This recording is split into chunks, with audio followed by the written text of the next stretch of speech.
The stars are right, and that means it's time for another episode of The Whisper in Darkness. I'm your host, the man from Leigh. Thank you very much for joining me today. On this episode, we are continuing with our review of the player cards in the Edge of the Earth Investigator expansion.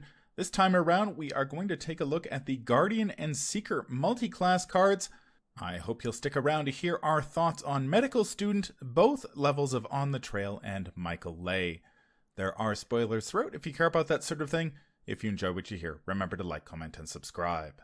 Just a quick reminder of how we rate cards here on The Whisper in Darkness. The best of the best get an Elder Sign, while the worst of the worst get an Auto Fail, and the cards in between get a +1, 0, or Elder Thing respectively. Cards that you build around or are good in one particular investigator get a Bless token, while cards that we believe are destined to end up on the optional list of taboos or that are just bad for the game get a Curse token. Before we get started, I'd like to thank the patrons of this channel for their tremendous support.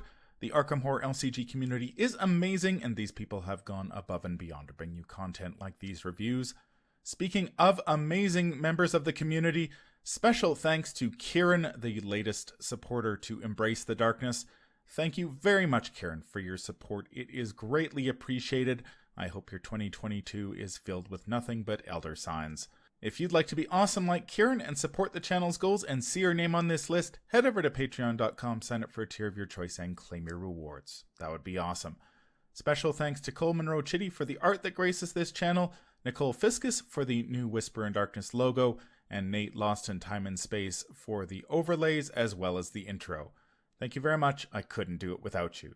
Without further ado, let's get started. We are back with our look at the player cards in the Edge of the Earth Investigator expansion. Remember, if you enjoy this type of content, to like, comment, and subscribe. We always appreciate the feedback.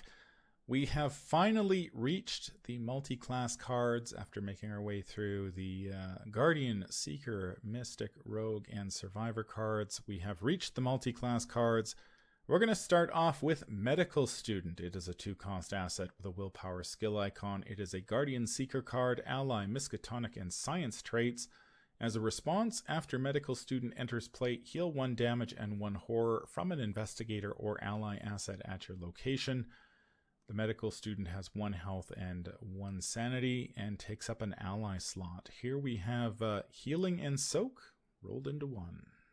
So yeah, this card's pretty good. Investigators that came to mind when I was first looking at this card were obviously Carolyn, because she gets that buff for, she gets that resource generation from Healing Horror. Another investigator that comes to mind is Leo, because he gets that discount for playing allies, which is nice. Leo also has Mitch Brown. He's a guardian, so he's likely to be your team's tank, so he's going to be taking damage. So he gets the healing, he gets the soak on the way out, and he's also got the ally slots to spare, which is nice too. So he can pretty easily play Medical Student and Actionless too. For 1 resource, pretty nice. Another investigator that comes to mind is Tommy.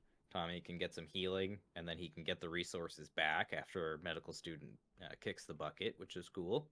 And that can be kind of like a nice recurable way to heal for Tommy, because he can constantly like shove the Medical Student back into the deck, redraw it, play it again, etc., etc.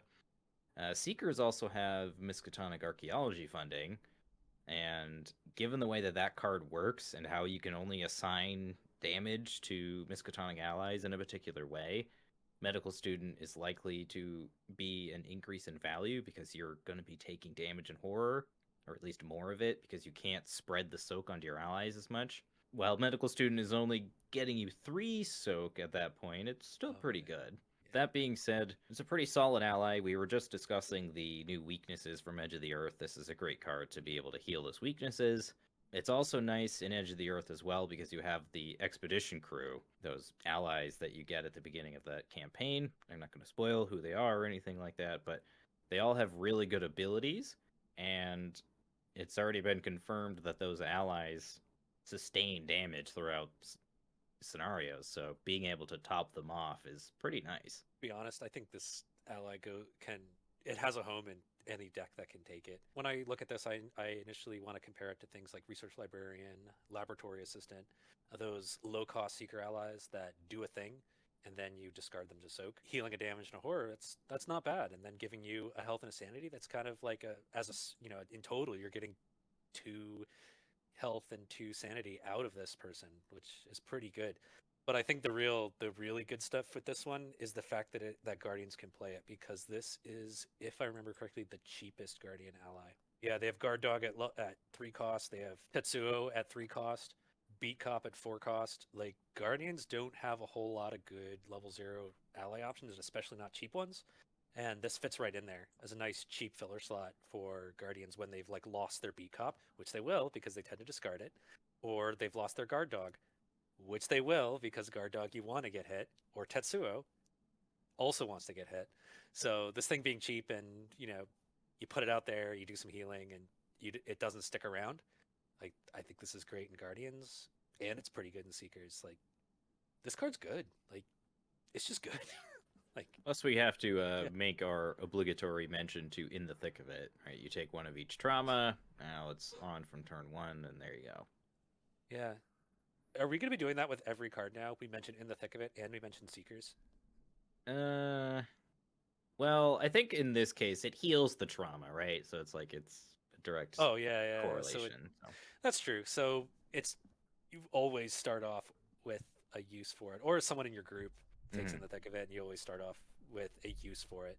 This is good. Like, I think any deck that can take this, like, if you think of it as a 2-cost event, that also gives you some soak. I think it's pretty great. Yeah, I don't really have much to add to what you guys said. I mean, it's very good at what it does.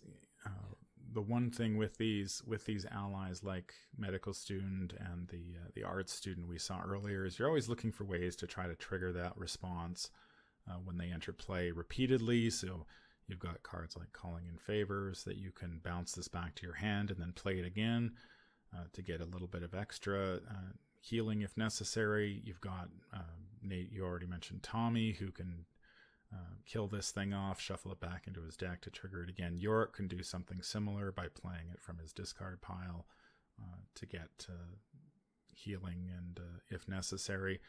Really, the only bad thing I have to say about this card is that it takes up an ally slot, and that is the most competitive slot in the game. So while she isn't she doesn't provide stat boosts or anything like that with these new weaknesses that you have in this set, having 1 or 2 of these in your deck isn't a bad thing. I think, if you look at the Guardian in the set in Daniela, this is a pretty nice addition to her deck. Just, if you're playing the Guard Dog version, when the Guard Dog either dies or you pick up Charisma, drop the medical student in there, she does some healing and then heads on her way to the discard pile.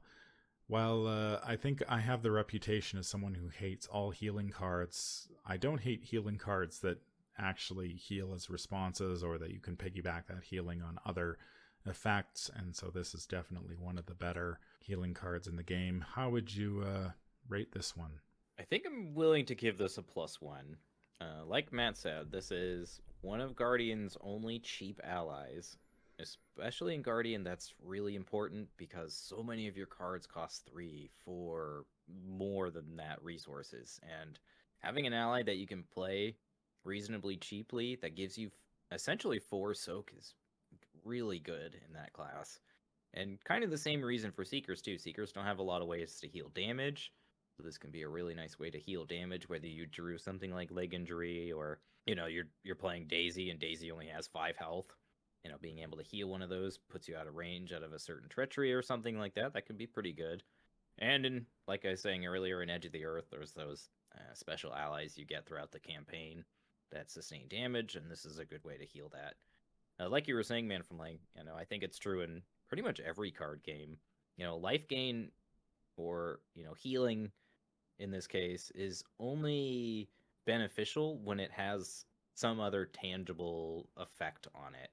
Like in Magic, for instance, like creatures with lifelink are good, but cards that gain you life aren't very good because they're not helping you progress forward in the game. They're just preventing you from losing. Yeah, I'd also give this a +1. I am really glad that this card came in the same set as the new Composures. And the reason why is that before the Composures and before the tarot cards of the Circle Undone, for the most part, you kind of had to get stat boosts out of your ally slot, whether it's Peter Sylvester, Beat Cop, Lowell Santiago. The ally slot, you kind of needed it. Dr. Milan Christopher, you kind of needed it to provide that passive boost to your main stat.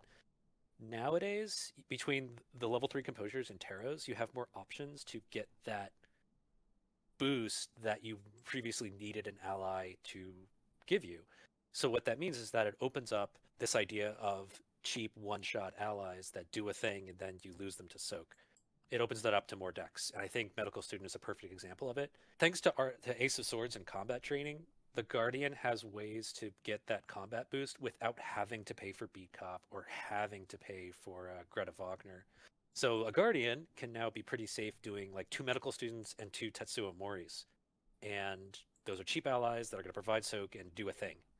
Yeah, basically, I'm really glad Medical Student exists, and I think it came out in a good set because of the composures, an alternate way to get a thing that you used to have to rely on the ally slot to give you. Yeah, so I think this is also a +1. Yeah. I'm going to give Medical Student a +1 as well, probably my highest rating for a healing card yet. I really do quite like her just because, I mean, you get healing on the way down, you get some soak on the way out, just great. One thing I am kind of looking forward to is this is our second student after the art student, which was released way back in, I want to say, Essex County Express. I could be wrong about that, but back in the Dunwich Legacy cycle, we got our first student. How many students can we get? So we need a legal student, right? We need like a science student or something like that. Like if we can get a bunch of students, maybe we can get a card that sort of ties them all together into a student deck. We sort of have that with Miskatonic Archaeology funding. Student body. Student body. Miskatonic student body. That would be good. Yeah. So, it would have to take the body slot. Oh, jeez. But yeah, something. If we get a couple more students, maybe, and a card to tie them all together, we have like a student deck that might be. And maybe I can't remember. I guess Norman was kind of the professor, kind of the Miscat. I don't know if we have another professor character. We do have Amanda Crane is coming. Oh, Amanda starts as a student. Agatha Crane is coming at some point, right? Oh, true. Yep. Yeah. Carolyn is. Well, she's a doctor. I don't know if she's a teacher. No, she's in canon. She's not actually from Arkham. She's visiting Arkham as a psychologist. Ooh, traveling teacher. Yeah, that totally explains the sordid relationship between her and Peter Sylvester, the football player. You can actually read more about it in Devourer Below. Fun fact. Neat little nice. Carolyn lore. So, yeah. Not to get totally off topic. I think we'd be remiss to not mention Mark Harrigan. I feel like, I don't know why I glossed over Mark, but Mark likes to heal damage, and he gets that buff naturally through Sophie, so he doesn't really need something like B-Cop necessarily to get that boost in combat. So, like you were saying, Matt, Medical Student has lots of uses. That brings us to our second card in the box. This is going to be On the Trail. It is a 1-cost event that costs 1 experience point. It has a intellect and agility skill icon, insight and tactic traits. Choose an enemy at any location other than yours. Either move twice toward that enemy or discover 1 clue at any empty location between you and the chosen enemy along the shortest path to reach that enemy. A very thematic card. How does it work in practice? This to me feels like a seeking answers with steps, and I don't like it for that. Okay, I see what you're saying. Because it requires an enemy to be on the board. It requires that you're a set number of locations away from that enemy. And then it also requires that there's either clues on that location or that you want to go back and engage that enemy. And that location has to be empty. So you can have other enemies and or investigators at said location. Oh, I totally forgot about that part. The empty location.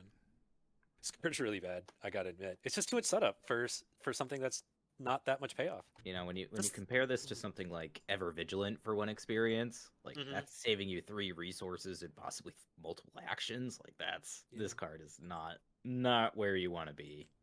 No, this card, it's just the fact that it does nothing unless you have an enemy at any location other than yours that you want to either move to, and you got to move to it. But it's really got to be 2 locations away in order to get any benefit out of it, because you've got to have at least one empty location between you and that enemy. Mhm. It's just bad. This card's so bad. Yeah, I think it's worth mentioning that you don't actually need to move to the enemy. I mean, I think it's sort of implied that you want to move to that enemy and engage it and get the clue, but No, you or can't do or that. that's the No, level you do 3 either or. that's the level 3 version, but you Yeah, want to you do either either. move to that enemy and engage it or get a clue. And while as much as I like discovering a clue without making a skill test, that's pretty good, and certainly Guardians can use more cards that do that, and this is very Guardian-esque in that aspect. You know, Guardians have received a lot of cards that let them cheat clues like that. This is blank until you've got an enemy on the table, and you've got an empty location between you and that enemy, or you want to move to that enemy. I was sitting down and thinking of all of the just scenarios and how this would work, and I think this is, if you're going to play this card, it's really only for scenarios like the Midnight Masks and Threads of Fate and stuff like that, where you can actually maybe set this up, because so many scenarios don't do that. Like, I was thinking just about the Dunwich Legacy alone, like House Always Wins, can't play this card.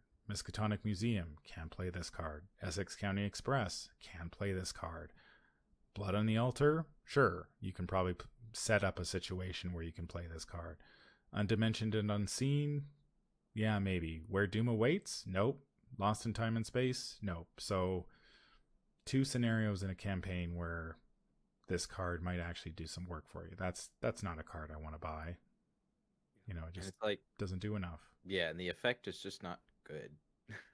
Like, It seems like yet another one of those cards that was designed for the ideal situation and not for the normal situation. but even then, the ideal situation is you get a clue. Exactly. Yeah. Like, you could Well, play you can Scene of the get 2. Crime. You can get 2 out of this because the enemy could be very far away. No, it says Oh, discover no, you only get one? clue. What? Oh, what are you Yeah, doing? it's literally just get a clue. Just So, play like, Working a Hunch. Problem solved. yeah, working a hunch, Scene of the Crime. You know, there's all these other cards that Guardians already have access to. That are 0 XP. I guess the other card that kind of came to mind when I was thinking about this card was Righteous Hunt from whatever Mythos pack that came out in the Innsmouth Conspiracy. In Too Deep, I believe. Thank you. That card allows you to move and then engage an enemy up to like a set number of locations, where it's like, that feels kind of what this card is trying to do, sort of, but also give you a clue. It's just neither of those 2 effects coincide with one another.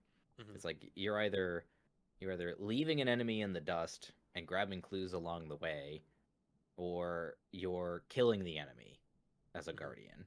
You're not evading it for the most part, you know. So it's just weird. So how would we rate this one? I'm giving this one a big fat stinking tentacle. This is As awful. am I. Just like there's 0 XP cards that like do what you want to do, you know? Just play those. Yeah. Yeah, the more I think about this one, the more the scenario where this one works. Sure, you can set up a scenario where you could play this card. Until you do that, in certain scenarios, this thing doesn't do anything. So, yeah, this one gets a tentacle from me as well. However, if you like this card, there is a level 3 version of On the Trail. Same cost, 1 cost event. This one comes with 2 intellect and a combat and agility skill icon, insight and tactic traits. Again, choose an enemy at any location other than yours. Move twice toward that enemy. Discover 1 clue at each location you entered by this effect. So here, Nate, is the way you get more than 1 clue out of this. You, as long as you can. Again, they did remove the empty location factor in this. So if you do move twice and there happens to be investigators in the way or enemies, you still get the clue. Now, I'm not entirely sure if those... I think if you move into 2 unrevealed locations, you still get the clues. Again, the problem with this is it's blank until you get an enemy at a location and some locations between you and that enemy, and etc., etc. That being said, this is way easier to set up. Yeah. Because it can be at any location. It doesn't have to be like a set number of locations. Those locations don't have to be empty. You know, I was thinking of Wages of Sin. This actually might be pretty good in that scenario because you know where those heretics are going to be. They're going to be sitting at those edge locations, and you have to move across the map. So in scenarios like that, this becomes pretty useful, and you need to discover clues. So it's just like gravy. But this does two things for you. If an enemy is next door, where you move and get a clue, I think that's actually useful. I feel like this should have been the 1 XP version. I'd be willing to pay an XP to be able to say move and discover a clue. In fact, Call for Backup asks you to spend 2 XP to do that. Mm-hmm. Yeah. So would you spend 3 experience to do that? No. I But mean, would you- just the numbers alone, like numbers, like equivalent actions, I'd want to be getting like more out of it than this. Yeah, I kind of feel the same way, especially in Guardian, where are you really going to spend 3 XP on this, or are you just going to spend 4 XP or 5 XP on your weapon? Oh, of Or are course. you going to spend 3 XP on, you know, an upgraded ally or, you know, something along those lines, you know, where it's like, Yeah. like at it's just 3 XP? it's usually not the Guardian's job to discover clues in multiplayer, and Seekers have so many better tools to discover clues that they just don't need a card like this. You If know, it said all right, choose an enemy at any location other than yours, move twice towards that enemy, discover 1 clue at each location you entered by this effect. Then if it let you fight that enemy, all in the same action, I think I could pay 3 XP for that. or engage. Because I could see situations where engage could be useful against aloof Yeah. enemies or something like that. Yeah, And that's it would true. be thematic. Mm-hmm. Yeah, so would fight. You know, you run up to it, and then then you get the drop on it, and you get a fight action out of that. I could see paying 3 XP for that. It's just like the number of action equivalents you get out of it. I don't think it's worth 3. I think this one is better than the level 1 version simply because Yes. it's easier to set up. You just need an enemy on the table, and that should happen fairly quickly, especially if you're playing multiplayer. Again, the big question for me is this seems very scenario specific, where you need large maps like the Miskatonic, the Midnight Masks, or Threads of Fate, or Phantom of Truth, or something like that, where not only do you have enemies on the table, but then you have empty or locations with clues on them. Because this just feels really kind of awkward, because it sort of implies that you went places and left clues behind, or like there aren't that many enemies in the game that don't spawn on top of you. Most of them spawn on you.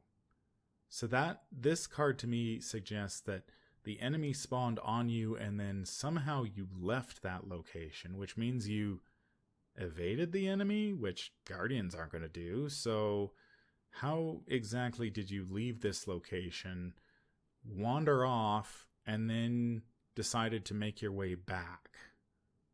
Like even a Seeker who say, okay, assume we're talking about a Seeker here, they evaded the enemy, moved away enough and left clues behind, where to me it'd be like, okay, I left the enemy, I moved to the next location, grab the clues, keep on moving down the chain, sort of thing. It just feels so awkward. Like, what play situation are you describing here? Like, it's like we just don't play the game this way. Yeah, that's true. It's like There the is one game isn't investigator who played does. this way. Like, it's like, okay, I evaded the enemy, I moved to the next location, I grabbed the clues. Okay, the enemy's a hunter, I stay one step ahead of it and just keep moving down the location chain to grab those clues.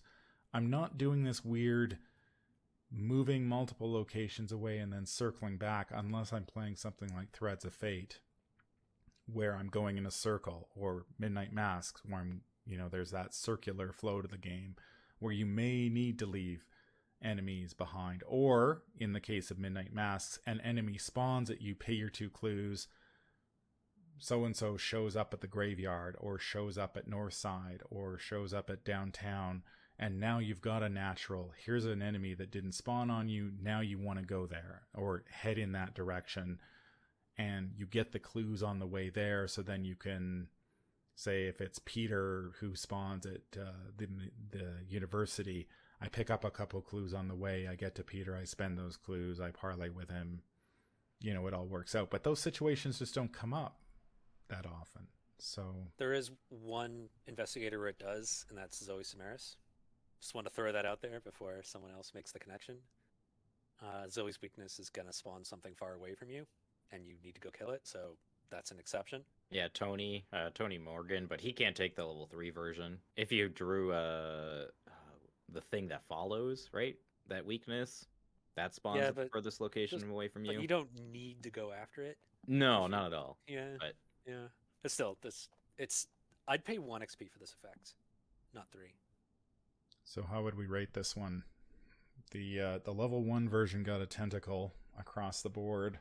I'm willing to give it an elder thing for a couple of reasons. One is that if you can get benefit, it is pretty good. Like, you are getting 2 moves and 2 clues, which can be pretty good. It also has 2 intellect icons, which the level 1 version didn't even have matching icons, which is just like, when it's a niche card that I can't even commit to a skill test reasonably. Whereas at least with this one, I can use it as a pseudo perception, which is fine, but it's not very good. Yeah, I'd also give it another thing as well, simply because it still functions if it's just an enemy right next to you. Like, it still does something. Yeah, move and discover a clue. Okay, it's overpriced XP wise for that, but at least it actually works, unlike the level 1 version. So I'll give it another thing. Man, I'm tempted to give this one a tentacle as well, just because I don't... Go ahead. You can do it. I don't feel like this one... It just doesn't describe the game that we play. But it does get you 2 clues. And maybe. When I was thinking about this card, it sort of reminds me of the next card we're going to look at, and the type of deck that it sort of leans into, where you're running a Guardian who is not entirely about fighting everything, a more flexible toolboxy Guardian who is doing fighting and some clue gathering, which I think our next card, Michael Leigh, sort of promotes. Okay, I'll be generous. I'll give it an elder thing. I don't see myself buying this, so it's teetering on the edge of a tentacle, but I'll be kind and give it an elder thing. Maybe it fits into the deck that our next card promotes. That being Michael Leigh, the Experienced Hunter, 4-cost asset that costs 5 experience points. Intellect, combat, and wild skill icons ally in detective traits. You get +1 intellect and +1 combat. As a response, after you successfully investigate, place 1 resource from the token pool on Michael Leigh as evidence to a maximum of 3 evidence. And as a response, when you initiate an attack, you can exhaust Michael Leigh and spend 1 evidence. You get +1 damage for this attack. He has 3 health, 3 sanity, and takes up an ally slot. Michael provides 2 passive skill boosts and a significant amount of soak.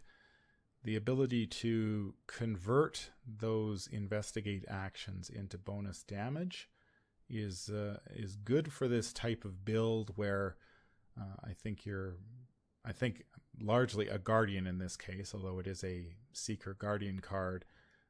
The ability to sort of investigate and fight a little bit and convert those investigates into fight actions is pretty nice. I think this probably, you're looking at Joe, Leo, Roland, or Tommy if you're buying this guy, simply because the intellect boosts them up to a 4, which makes them pretty decent at investigating. What do you guys think about this Experienced Hunter? I think it's awkward. I think, like, even in Joe, it's still awkward because Joe doesn't really discover clues by investigating. He usually just plays things like working a hunch or whatever insight events are in his hunch deck, and he just kind of gets clues for free a lot of the time. And maybe you're playing like a Mad Glass and you'll you'll discover a clue every once in a while, but I feel like most of the time you're just kind of relying on your events to just get free clues for you. And Roland kind of suffers from a similar issue where he's usually just killing enemies in order to get clues, so he's not really able to easily place resources on it. And Tommy is just, I think, too slow of an investigator to get use out of Michael because he wants to like recycle his allies. He wants to put damage on them. He doesn't want to like keep an ally on the table over the course of 8-9 turns and get a lot of value out of it. He wants to recycle it over and over again. So it's awkward. And I guess Leo is a decent choice because Leo can put a bunch of allies into play, but 5 XP is a lot. Yeah. This feels like a 3 XP ally. This feels like agree. on the level of Lola Santiago or Ikiak or Greta level 3. This doesn't feel like a 5 XP ally.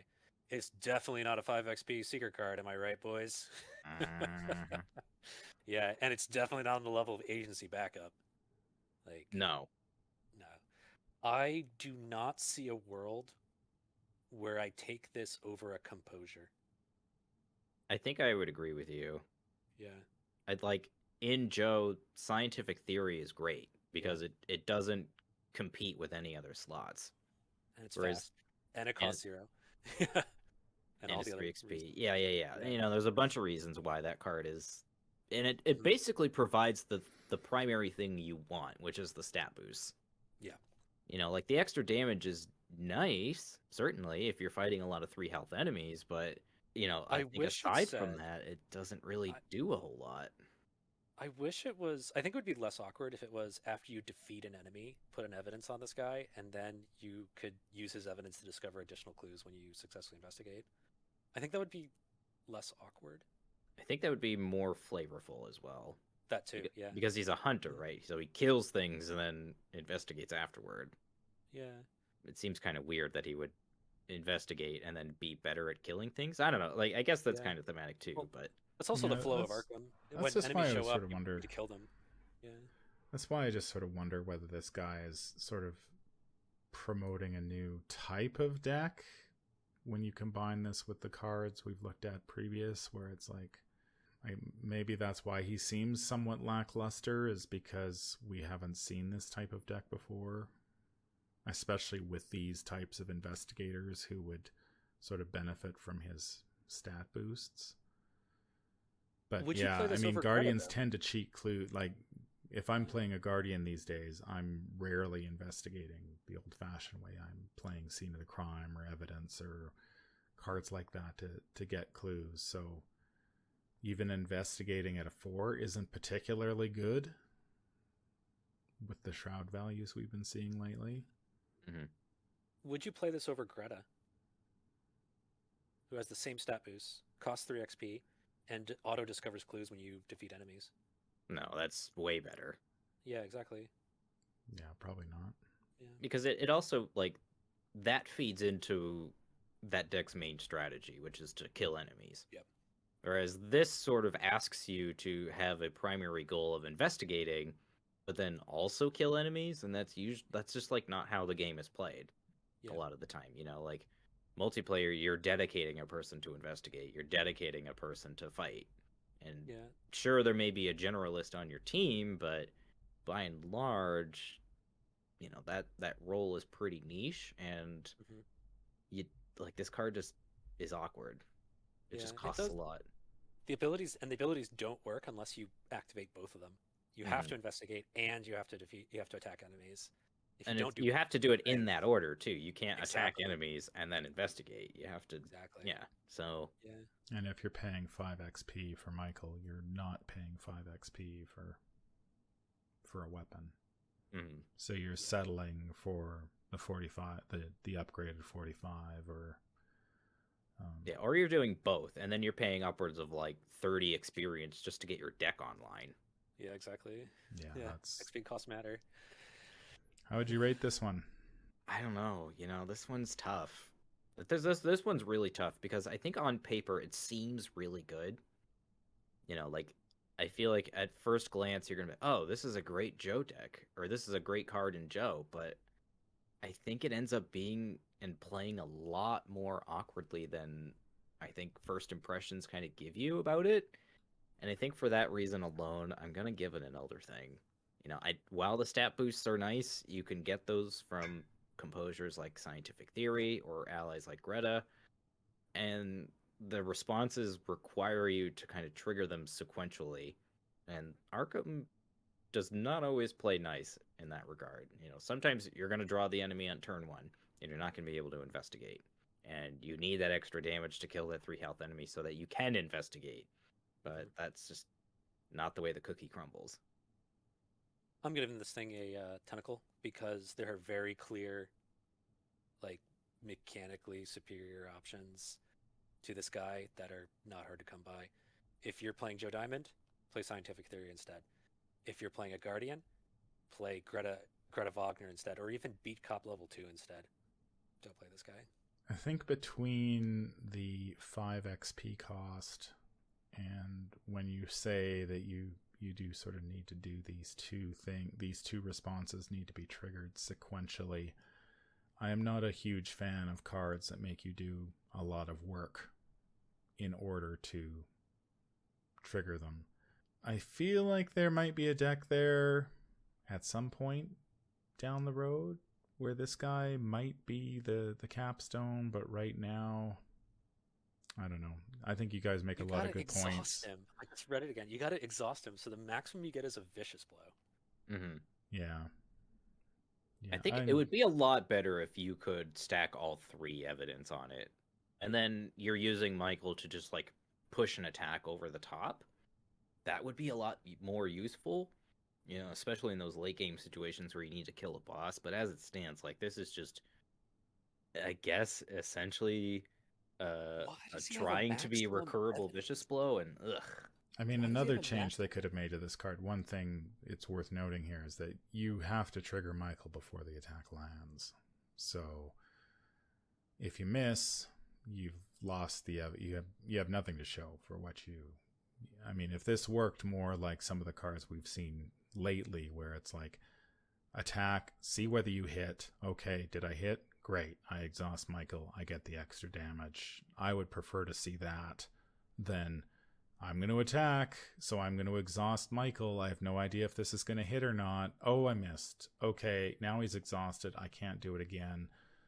And if you're relying on this guy for the bonus damage, then you're SOL. You're going to be fighting he's going to take a lot more turns to fight an enemy. Now I'm thinking of this compared to Beat Cop when you're talking about speed of damage. Just play Beat Cop level 2. There you go. Get the damage. Don't have to do anything. Yeah, I'll settle on an Elder Thing for this guy. The more I talk about it, the less I like him. Mm-hmm.